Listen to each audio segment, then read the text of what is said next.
Сәлеметсіздер ме балалар? Сәлеметсіз апа. Сәлеметсіз апа.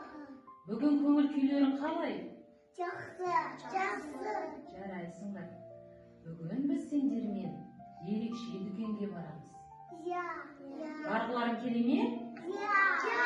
Кеттік онда дүкенге. Жүріңдер. Балалар, бұл дүкен ерекше дүкен. Қараңдаршы, бұл дүкенде сатушы бар ма? Жоқ сатушы. Бұл адалдық дүкені. Бұл дүкенде затты алып,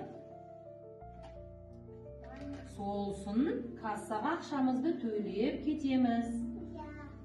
Қашанда балалар адал болу керек.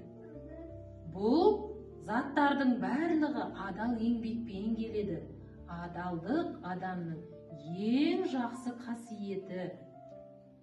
Ал балалар, сендер қандай зат алғыларың келіп тұр? Маған келіп Клубника. Клубника аламыз. Оның ақшасын қайда төлейміз? Төлеші. Кассаға төлейміз, я? Жарайсың.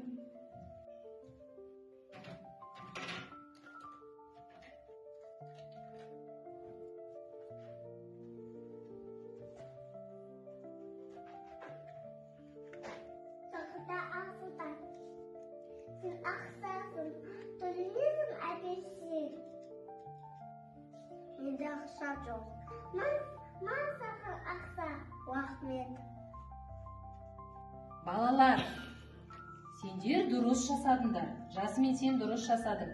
Адалдықпен еңбек етіп келген заттарымыз әрқашан бағалану керек.